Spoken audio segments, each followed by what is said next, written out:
I don't usually eavesdrop on other people's conversations. It's just not my thing.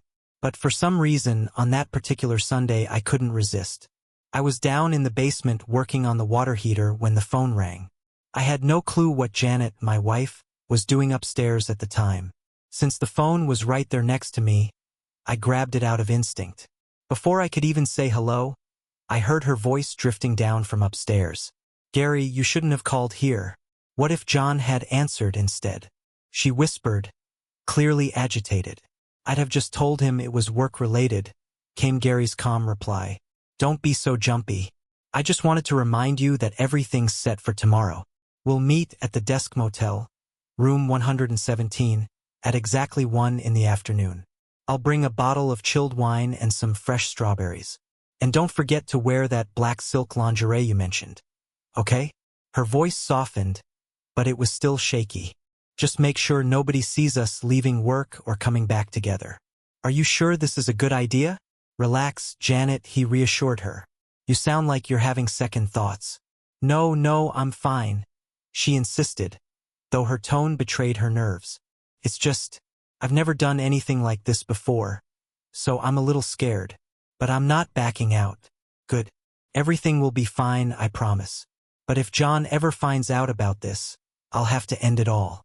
I really have to go now before he overhears something. See you tomorrow." "Tomorrow at 1, she confirmed, and the line went dead. I sat there holding the receiver, unable to move for a good 10 minutes. Her words kept echoing in my head, replaying like a bad dream. Why on earth had I picked up the phone? Janet and I had known each other since childhood. We'd gotten married just a year after graduating high school. She was the only woman I'd ever been with, and I'd always assumed the feeling was mutual. She had a great figure and a warm smile that I'd fallen for years ago. We had one son, Terry, who was in high school, and though we didn't have many close friends, we'd always been each other's world, or so I thought. Apparently, I was wrong. I gave up on draining the water heater and grabbed a beer from the fridge down there in the basement. The alcohol didn't fix anything, but it dulled the edges of my shock. I began weighing my options. The first was to confront her outright and let all my emotions spill out, but the thought of such a dramatic scene made me cringe. I couldn't see myself doing that. The second was to drop a few subtle hints, say something that might make her suspect I knew, and see how she reacted. But that felt like stalling, just dragging things out. Then there was the third option. Let her go through with her plan but intervene at the last possible moment. This idea stuck with me because it offered a glimmer of control. If I let things proceed, there were 3 possible outcomes. Maybe, if I was lucky, she'd get cold feet and cancel everything on her own. I doubted that would happen. The second possibility was that she'd take the chance I gave her to back out when confronted. That seemed like a toss-up. The last and most likely scenario was that she'd go through with it. That thought hurt the most, but I needed to be prepared. With my plan beginning to take shape, I felt an unsettling excitement building. It was like a game, one that I couldn't lose. After dinner, I got serious about my strategy. First, I needed more information. Janet had been working at an insurance company for the past 10 years, and I'd never been fond of her coworker, Gary Simmons. Now, my suspicions about him felt entirely justified. Gary was married, too, and his wife seemed like a kind person. The thought of him going after Janet infuriated me. Moving to Alabama for work had been on the table for a while, but Janet had always resisted the idea. Maybe this was my chance to make the move and give Terry a shot at cheaper in-state tuition at Auburn University. The decision gave me a sense of purpose. As I watched, my loving wife pulled into the parking lot. She parked her car as far from the building as possible, likely hoping it wouldn't catch anyone's attention. Carrying a small overnight bag, she stepped out and started toward the motel. When she was about 20 feet from the door, I dialed her number. "Hi, honey. It's me, John," I said, keeping my voice light. "John, is something wrong?" she asked, sounding surprised. "You don't usually call me at work in the middle of the day." "I was just thinking about you and wanted to tell you that I love you," I replied, forcing a sincerity I no longer felt. "Oh, John, that's so sweet. I love you too," she said warmly. "All right, I'll let you get back to work." "See you later," I said, Goodbye, John. And thanks for the call, she replied, hanging up. I watched as she paused for a moment, then turned and walked into the motel room. That was her chance, her last one, and she made her decision. My chest felt tight, and tears stung my eyes as I put the phone down. But I couldn't let myself dwell on the pain. There was still work to do. My next call was to the local TV station. Hello, is this WWS-TV? I asked. There's something strange happening at the Desk Motel. If you've got a news truck nearby, you might want to send it over. The police are already on their way. I didn't wait for a reply before ending the call. I then walked over to Gary's car. Thankfully, he had parked in a spot where I could swap his license plate without being noticed. Using a screwdriver, I replaced it with the plate I'd taken from Wolf's Corvette. As I worked, I made another call, this time to Janet's office. Hello, this is Rob Kelly. I had a meeting scheduled with Janet Martin at 3 o'clock, but I need to reschedule. Could you please ask her to call me back as soon as possible at 961-4452? I've been trying to reach her, but her line is busy. Thanks. I gave them the number of a law firm that specialized in divorces, then hung up and finished my task. Tossing Gary's original plate under his car, I moved Janet's car to the back of the motel. Next, I called Gary's wife. Hi, Mrs. Simmons. Your husband asked me to call you. He's having car trouble and needs a ride. He's at the Desk Motel, room 117.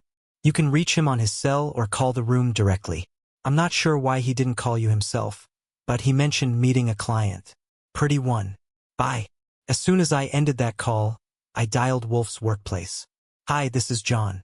Could you let Wolf know there's a white Honda in the parking lot at the Desk Motel with his license plate on it? Thanks. My next call was to the police. I reported seeing some teenagers swapping license plates on cars at the motel and said it seemed suspicious. I gave them Wolf's plate number, knowing they'd come to check it out. Back in my car, I noticed the first pizza delivery guy entering room 117. A brief argument ensued, but Gary must have paid because the delivery guy left. Smirking, I placed another call, this time to Janet's mother. Mom. It's John. I don't have much time, but you need to know something. Janet is in a motel room right now, having sex with a man from her office. Please, call her and convince her to stop this before it's too late. If you can't reach her on her cell, try the motel directly. It's room 117. I'm really sorry, but I have to go now. Bye. The chaos was escalating quickly. 2 more pizza delivery guys arrived, followed by housekeeping bringing extra towels. A heated discussion broke out at the door, but eventually, everyone left. I kept my distance, amused as the scene unfolded. Next, I called the motel front desk. This is Mr. Simmons in room 117. The bathroom sink is leaking, and the water's starting to soak into the carpet. Could you send someone to fix it right away? Thanks. Minutes later, a loud motorcycle roared into the parking lot, and Wolf pulled up near Gary's car. Before he could do anything, a police car arrived, and an officer started questioning him. I made another call. Mr. Granger, this is John Martin. My wife, Janet, works for you, correct? She's currently at the Desk Motel, room 117 with Gary Simmons. They're in there having sex. I'm sure your company has policies against this sort of thing. You might want to call and confirm. If you can't reach them, try the motel directly. I don't want my wife working for your company anymore, and frankly, I think Mr. Simmons should be let go too. I'm sorry to bring this to your attention. Goodbye. As I hung up, the Chinese food delivery driver arrived, adding to the chaos. The police officer was now headed toward room 117 with Wolf angrily gesturing beside him. I made one final call to Janet's sister, Nancy. Nancy. It's John. I've got a situation here. Janet's in a motel room with a guy she works with. I'm heading home to grab my Ruger, and I'm planning to come back and deal with them both. But I don't want the police or reporters to find her undressed. Could you call her and tell her to get dressed before I get there? She's in room 117. Her car's parked in the back, so she might need a ride. Sorry, I can't talk more. Please help. Bye. The chaos at the motel was reaching its peak. The maintenance guy was trying to fix the sink, the delivery guy was arguing over payment, and the florist stood outside with the roses I'd ordered. It was absolute bedlam. My work there was done. "Are you sure you can't spare a little time?" I asked her, trying to sound casual. "I'd really enjoy your company for a few days. I've taken the week off too." She hesitated for a moment before responding. "I didn't plan on staying overnight. I don't even have any luggage, just the clothes I'm wearing." "That's not a problem," I reassured her. "We'll stop by Walmart, grab you a few changes of clothes, and be good to go. It's a 4-hour drive, and I'd really like some company." She sighed, clearly reluctant. "I don't see the point in this, but I'll give it a try. Just know that if you do anything to upset me, I'll leave without a second thought." "Fair enough," I replied with a nod. "My car's over there." The drive started in silence. For the first few miles, neither of us said a word. We made our first stop just outside Birmingham, where I picked up some basics for her. Underwear, pants, and a few tops. I even managed to convince her to get a pair of sneakers, though she flatly refused to buy any makeup. I didn't push the issue, only hinting that a little might not hurt. A bit further down the road, we stopped at Cracker Barrel for dinner. It had always been one of her favorite places to eat. By then, we were making good time on the highway, and it felt like the tension was starting to ease, until she suddenly spoke. "To have sex," she blurted out, breaking the silence. I turned to her, confused. "What?" "The answer to your question that day. The reason I went into the motel room," she explained. "It was to have sex. I just couldn't bring myself to say it when you asked. I was too ashamed, or maybe I didn't want to hurt you. I don't know. But after you hung up, I realized you already knew." Denying it was pointless. She paused, taking a shaky breath before continuing. "I tried to call you back, but your phone was off. That's when it hit me. My life as I knew it was over. I'd broken your heart, and I didn't know how to fix it." Her words hung in the air between us, heavy with regret. "I spent countless sleepless nights trying to figure out how to make things right," she admitted. "But I never could. And after a few years, I realized there wasn't anything I could do to undo the damage." I stayed quiet for a moment, unsure of how to respond. She seemed to be working through her thoughts, and I didn't want to interrupt. "If you already knew, why didn't you stop me?" she asked finally, her voice trembling. "I couldn't stop you," I said softly. "Only you could do that. You could have said something," she insisted. "No," y replica firmly. "If you'd known that I knew, you might have stopped, but for the wrong reasons. Fear of getting caught or knowing you were being watched isn't the right reason to avoid doing something. You should have stopped because you knew it was wrong. Does that make sense?" She nodded slowly. "Yes, but I still wish you had said something." "I did," I said simply.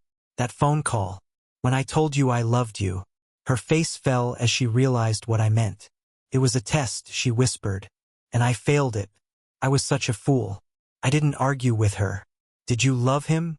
I asked after a moment. "Heavens no," she replied quickly. "Gary loved his wife as much as I loved you. We were just friends." "Then I don't understand. Was it lust or something else?" "It wasn't like that at all," she said firmly. "It was more platonic than anything. We were curious, that's all. We'd both only ever been with our spouses, and we wondered what it would be like to be with someone else. It wasn't about love or lust, just curiosity. A one-time thing, no strings attached. Ridiculous, I know, but that's how it happened." "Did you ever think about the consequences?" I asked, my voice hardening. "Not once," she admitted. "We thought it would be harmless, like going to a movie. We never imagined it could hurt anyone. I was wrong, so wrong. And I'm so sorry." Her apology was heartfelt, but it didn't make the memories hurt any less. "And Gary's wife? How did she take it?" "She was planning to divorce him," Janet explained. "But I went to her and told her everything, just like I'm telling you now. She decided not to go through with it, but their marriage was never the same. Gary was fired, and so was I. He tried to fight it, but the board didn't believe him when he said we never actually had sex. They moved to Baltimore, and I haven't seen them since." By the time we reached my house, the conversation had run its course, and the silence between us was tense. I showed her to my bedroom and took the guest room for myself. After making sure she had everything she needed, I wished her good night.